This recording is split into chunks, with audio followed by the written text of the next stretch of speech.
Hey everybody, Dan the Wolfman here, and I want to make a video about the Diamondback SDR self-defense revolver. Please don't, Mrs. Lady. I'll give you my wallet. No problem. Surprise! Taking care of business every day. Let her go, Mark!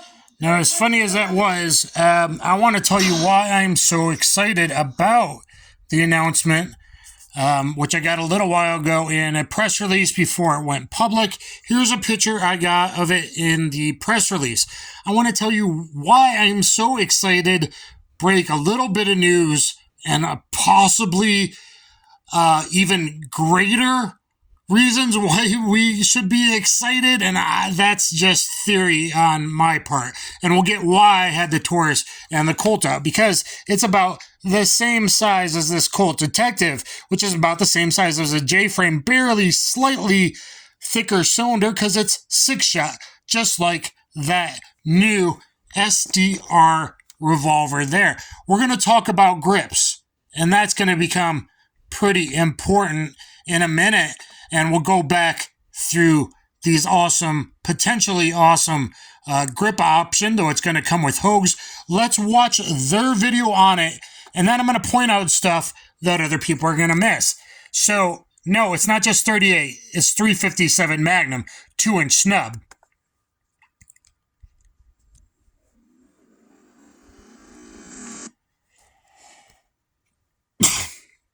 So guys, I'm killing the audio in case I can get away with showing this video, hopefully.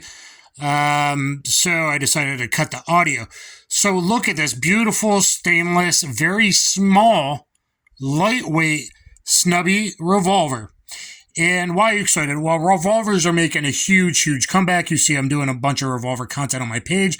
I run them fast. I run them hard. Ruger RP63, the Colt Detective, Smith & Wesson Model 12. Taurus 856s. I mean, revolvers are making a huge comeback. I'm actually in contact with quite a few holster development companies right now with some ideas of mine and other things like that. So look at that nice push-in cylinder release. I want you to notice something here. Chamfered or chamfered cylinder charge holes. You do not see that anymore. And most importantly, we have actually usable sights on a small, lightweight 21-ounce snub. Now, Diamondback, in my opinion, you probably should have had me doing some video, because the first action shot shouldn't be someone cocking a single action with their wrong hand unless they're disabled. Pay attention to that. That might become super important in the future, and I might be spoiling some things from Diamondback, but I haven't heard back from them in the last hour, because they're probably really busy preparing for this release at Shatso. But pay attention. Didn't it just look like that cylinder came out by the push of a button? I hope so. I really hope so, and boy, it looks like that. We'll get to that. So, this looks to be a K6S size, which is super small, lightweight, 6-shot, 357 Magnum. Now, I really hope this is a success, because it has actually usable sights. Fiber optic, orange reddish in the front, green in the back. I would probably put some black electrical tape on the back, black it out, because I'm kind of old, but not super old yet, so I don't want to have to reconfirm those rears for self-defense. But anyway, it looks very good. The machining, from what they're showing, looks very good. I certainly hope that will be the case. Diamondback, please send me the review. I had the first video on all of YouTube, teeing in the Sidekick and showcasing it at a range with 22 Magnum. First one that, I could have done an unboxing, gotten more reviews like everybody else, but I showed it actually in use. And if you can see me do bill drills, all A-zone with medium Magnums from the RP63, I can show the same thing like this, or doing my 3-attacker retreat drill, 2 on each, as you're scooting and moving back. Low profile fiber optic front and rear sights. It's even serrated in the rear. That's really nice. And stay tuned, because I'm going to tell you even more reasons why it looks like to me we should be even more excited if you're a snub lover. See, this is perfect size to have as your offhand or weak side backup in a front pocket or coat pocket in the freezing snow we got going on right now across the U.S. So this is perfect backup size. And you know it would be even greater if it's a success. And in a year they come out next shot with a 3-inch barrel with a slightly longer grip, which, hey, in my opinion, and we're going to get to that, that looks like that's going to be easy to do because on a Magnum, I don't want just 2-finger boot grip. I want to get my third finger like slightly curled underneath, like the great Taurus 856 grips and others, where you actually get 3-finger grip, but it doesn't increase the height too much.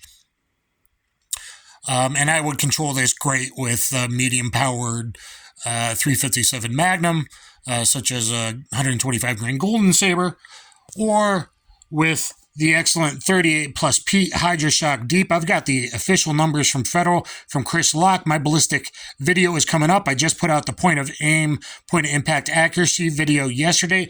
Please check that out. I have point of aim, point of impact accuracy, and ballistics testing on the new 357 Magnum Federal HST. Awesome stuff. So what I like about that is, well, it's not just 38. I just had a decision to make whether I was going to buy another 38 Snub or 357 Magnum, and I like the options of being able to fire both rounds, right? Especially with ammo availability and what I've been able to stock a little bit on 3 years ago when things got ammo-gated bad. But anyway, let's take a look at this picture of Hogue round butt rubber bantam style grips. I want you to really pay attention. Look at that finger groove, that big hook here, right? Look at this. Okay, now let's look at my press release picture again. That looks awfully familiar, doesn't it? Of course, these are Diamondback branded Hogue grips that it's going to come with. But that looks like the same as a Smith & Wesson J-frame grip, which means you have all kinds of great options, especially like if they come out with a 3-inch version next year. Well, wow, you could get 3 fingers on a gun with it actually covering the backstrap. Stay tuned, guys, because I got a theory that's even bigger. And Diamondback, I hope you don't mind me possibly breaking this one. I don't know. But and it's certainly nothing I know for sure, but just based on the schematics. So something that covers the backstrap for 357 Magnum, especially if you come out with a 3-inch version, boy, that would be nice. Or, you know, if we have all our awesome J-frame options, like if we stuck with Hogue, which would be, to me, let's see, where's the one I really liked? Let's go with some nice wood, full hand, 3-finger grips there from Hogue. Boy, that would be nice if you come out with a 3-inch version eventually. And let's look at Altamont. Been great to me. Something I really like. Altamont grips. This one is one of their non-Smith & Wesson branded J-frame, but look at that. Beautiful. It's not that long that you can't conceal it. It's rounded perfectly to get that pinky underneath. Look at those beautiful rosewood grips. Certainly Altamont has been good to me. In fact, we got Altamont grips on this Taurus 692 I do a lot of videos on. Look how beautiful those are. But pay attention to that little button at the front. We're going to be talking about that in just a second. No, we don't want that guy. Rosewood, pearl round butt. I've never met him. I'm just joking. Finger wrap grips. I wish they didn't have the pearl on the bottom. I keep playing tag with premium gun grips. I hope they're going to be sending me some RP63 and 856 grips out for various purposes and holsters and stuff that I'm going to be reviewing that's not quite out yet and that kind of thing. So definitely stay tuned and subscribe to my channel. But these are the style grips that I prefer if I'm going to go with wood, or even just the grip design. You guys see how I like to have my pinky underneath, and even the 856 grips. You can pocket carry 856, and yet it gives you a much better grip than other things. But if this new SDR is coming with these Hogue grips, and boy, that certainly looks like J-frame. That gives you a ton of grip options. You've got these awesome sights, depending on the dovetail and the push pin there. Man, I love access sights. Maybe we can get an access front night sight on there. I can black out those rears or put in a different rear. Who knows what other accessory availability that this may have. Okay, let's see if this will go back to the video in discussion here, because I want you to pay attention to something that might possibly be very important. Again, guys, 21 ounces for a guy with good recoil control and ability like me. I like a medium Magnum. I like full power. I can do full power and get all A-zone on build drills. I have some other videos coming out with my Ross ERP63. Now that's about 27 ounces. This is 21 with a 2-inch barrel, so maybe it'd be 23, 24 with a 3-inch barrel, which would be easier to carry. And boy, I would love it, but I would love this as well, and this would make a great backup gun or easy carry or around the house gun, which serious revolver carriers are looking for. Pay attention to the schematics. Let me blow this up a second. Then we're going to look at my Colt Detective and Taurus 692 in a second. Where was the cylinder? There we go. There we go. Pay attention to this, guys. See that button on the side of the frame? And oh, look at that. And look at how it attaches in the back. And then it just pops right back in. Oh my God. Oh my God. Let me show you what this could mean. And they're not saying it yet. I don't know if they're going to say it at SHOT Show. And I don't know if this is planned. But oh my God. Let's look at my Taurus 692. Let's look at the other side. Oh, look at that button. Doesn't that seem cylinder? Look how it attaches to the front. Doesn't that look very similar to their animated schematic they just had? Why is this so awesome? Well, because this is a quick change cylinder to switch in a 357 Magnum, which is why I love the Taurus 692. It's my most popular video on YouTube at like 375,000 views.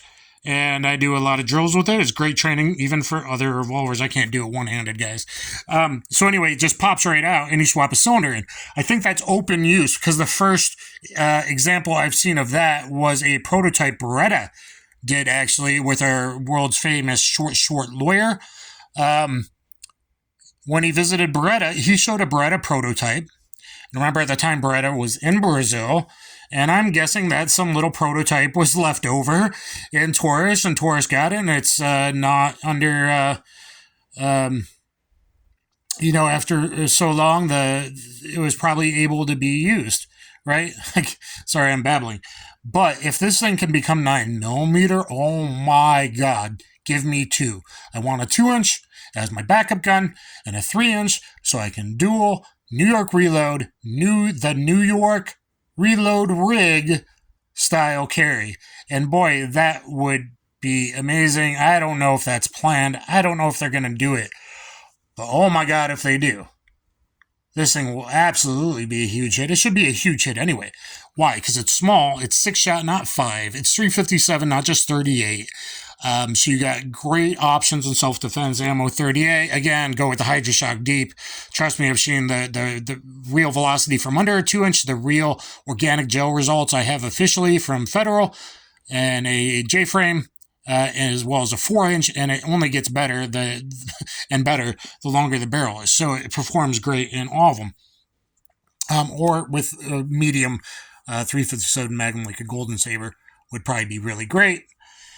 Unless you're up north and you want to throw in those HSTs and the HydroShocks, guys, I got all kinds of testing coming out with that. So, I wanted to show you how the cylinder comes out, but it's very hard to do one-handed, guys. Look at my Taurus 692. It pops in and out there. That looks like what the Beretta prototype had and the Taurus 692 has. And boy, I hope this thing's also 9mm for cheap training and 357 for carry, or even 9mm for carry eventually.